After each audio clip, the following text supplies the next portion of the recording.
Welcome back guys. उम्मीद करता हूँ आप सब खैरियत से होंगे। तो आज की इस वीडियो में हम लोग मेमोरी लीक देखेंगे और ये टॉपिक इम्पोर्टेंट बहुत है। ये इम्पोर्टेंट क्यों है? क्योंकि सी लैंग्वेज आप लोगों को बहुत सारी पावर देती है। तो जब आपके पास बहुत सारी पावर आ जाती है तो आप लोगों की रिस्पॉन्सिबिलिटीज भी बढ़ जाती हैं और उसी के साथ साथ आप लोगों को एहतियात भी ज़्यादा करनी पड़ती है। तो हम देख लेते हैं हमारी मेमोरी लीक होती क्या। What is memory leak in C? अब डायनेमिक मेमोरी एलोकेशन को हमने पीछे देखा, डिटेल में इसको समझा कि हम इसको रन टाइम पे एलोकेट कर सकते हैं। हमने यानी इसको डिटेल में समझा। फिर हमने ये भी देखा कि जब मेमोरी प्रोग्राम को असाइन होती है तो वो 4 सेगमेंट्स में डिवाइड हो जाती है। Code, static global variables, stack, heap. अब कोड में क्या होता था कि हम जो भी कोड लिख रहे हैं वो सारा कोड में सेव होता था। फिर हम जो भी वेरिएबल्स बना रहे हैं ग्लोबल वेरिएबल्स, वो स्टैटिक और ग्लोबल वो स्टैटिक और ग्लोबल वेरिएबल में सेव होता था। फिर स्टैक में क्या होता था? स्टैक में हमारी इस तरह, मान लो ये हमारा एक इस तरह बना होता था, ठीक है। इसमें पहले हमारा इधर मेन का स्टैक आता था, ठीक है। फिर मेन के अंदर जो फंक्शन है इधर उस ऊपर उसका आ जाता था। इस तरह ये चलता जाता था, ठीक है। अब इस फंक्शन के अंदर अगर कोई फंक्शन है तो वो इसके ऊपर आ जाएगा। फिर ये फंक्शन जो रिटर्न करेगा ये इसको रिटर्न करेगा, ठीक है, और खुद खत्म हो जाएगा, ठीक है। फिर ये फंक्शन प्रोसेस करके इसको रिटर्न करेगा और खुद खत्म हो जाएगा। इसी तरह मेन फंक्शन जब हमें हमारा आंसर रिटर्न कर देगा तो ये भी यहाँ से खत्म हो जाएगा। ये तो था हमारा स्टैक। फिर हमने हीप देखा। हीप में हमने डायनेमिक मेमोरी एलोकेशन को देखा, ठीक है। अब अगर आप अपनी हीप पे मेमोरी डायनेमिकली एलोकेट करते हैं लेकिन आप उसको फ्री नहीं करते, जैसे कि हमने पीछे पढ़ा कि हम मेमोरी को फ्री करने के लिए कौन सा फंक्शन यूज करते थे? Free PTR. मैं इधर लिख देता हूँ फ्री और इधर हम अंदर लिखते थे पीटीआर।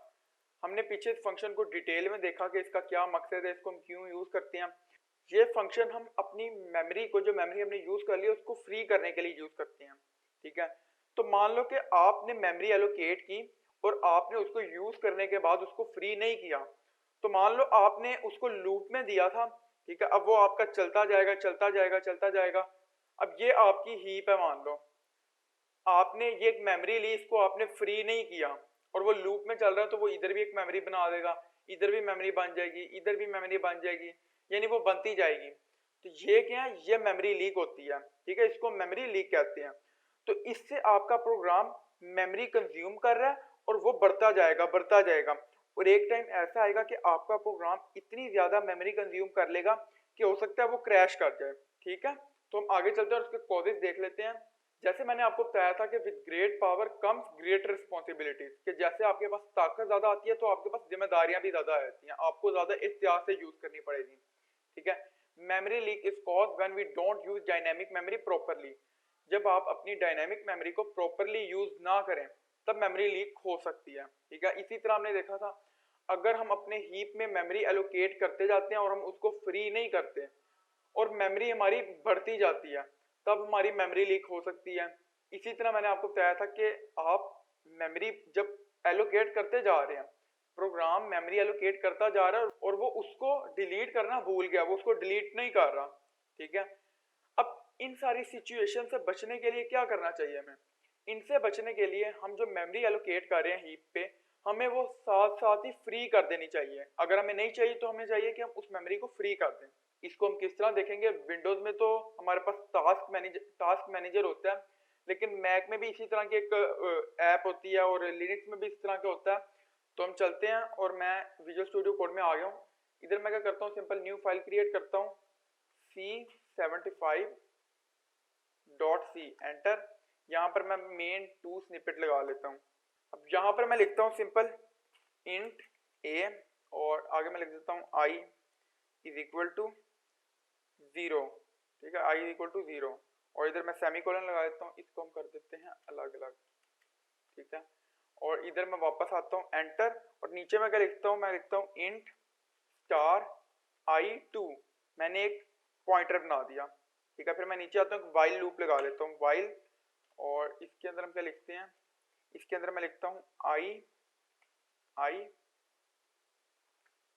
455, मैं कुछ भी लिख देता हूँ, ठीक है। और नीचे आता हूँ मैं, नीचे इसके अंदर लिखता हूँ प्रिंट एफ और प्रिंट एफ के अंदर हम क्या लिखते हैं, welcome to learn and earn, ठीक है।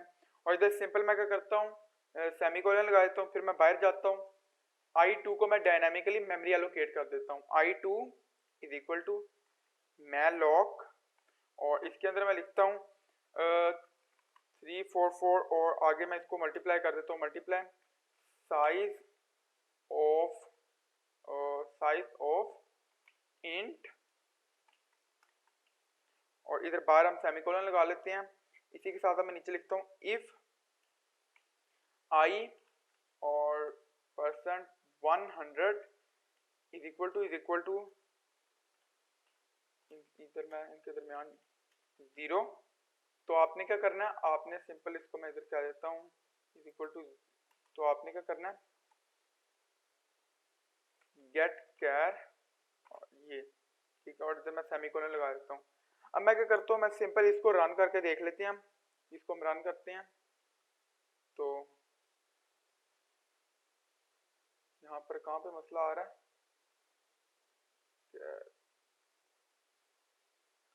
यहाँ पर इधर में से गलती होगी।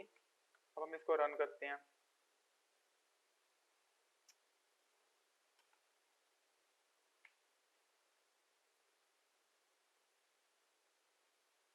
तो ये देखें ये मेरा रन नहीं जा रहा है। अब इसको अब देखें, मैं यहाँ पर क्या करता हूँ, मैं अपना टास्क मैनेजर ओपन कर लेता हूँ, टास्क मैनेजर,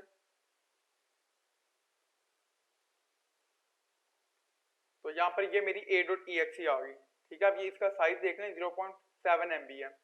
मैं इधर वापस आता हूँ, इधर मैं एंटर प्रेस करता रहता हूँ, ये देखें मैं एंटर प्रेस करता जाऊंगा करता जाऊंगा करता जाऊंगा। अब मैं वापस जाता हूँ, वापस से जाके मैं ढूंढता हूँ मेरी किधर गई मेरी a फाइल, ये अब ये कितने MB की है, 1.1 MB की हो गई है, ठीक है। इसी तरह मैं वापस आके फिर इधर करता जाऊं करता जाऊं करता जाऊं करता जाऊं करता जाऊं, फिर मैं वापस जाता हूं, तो अब हम देखते हैं हमारी a.exe,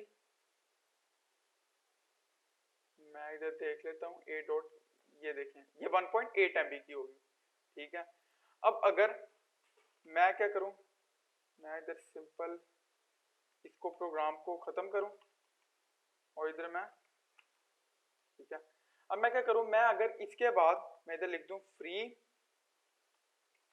और इसके अंदर मैं लिख दूं I2 और आगे मैं सेमीकोलन लगा दूं। अब मैं इसको रन करूं एक बार, ठीक है। अब हम अपनी a का साइज देख लेते हैं, a का साइज मैं देख लेता हूं, तो ये देखें यहाँ पर मेरी a का साइज कितना है 0.4 MB। अब मैं अगर इसको एंटर करता भी जाऊं, ये देखें मैं इसको एंटर करता भी जा रहा हूं, मैंने इसको कितनी ज्यादा दफा एंटर कर दिया, ठीक है। अब मैं वापस आता हूं, देखें अभी भी इसका साइज 0.4 MB ही है, ठीक है, क्योंकि मैंने यहाँ पर इसको क्या कर दिया, मैंने इसको फ्री कर दिया। वो एक दफा यूज करता है फिर उसको फ्री करता है, फिर यूज करता है, फिर फ्री करता है। ये देखें मैं करता जाऊंगा, फिर मैं वापस आता हूँ, देखें 0.3 MB, वो यानी ज्यादा स्पेस नहीं ले रहा। फिर हम करते जाते हैं, अभी भी वो 0.3 MB है, ठीक है। फिर हम करते जाते हैं, वो भर नहीं रही, वो उतने की उतनी है।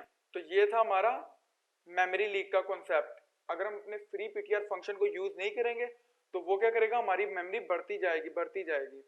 अगर हम अपने फ्री पीटीआर को यूज कर लेंगे इस फंक्शन को, तो ये क्या करेगा, एक दफा यूज करेगा फिर डिलीट कर देगा उस मेमोरी को, फ्री कर देगा, फिर यूज करेगा फिर फ्री कर देगा, ठीक है। तो उम्मीद करता हूँ कि आपको समझ आ गया होगा।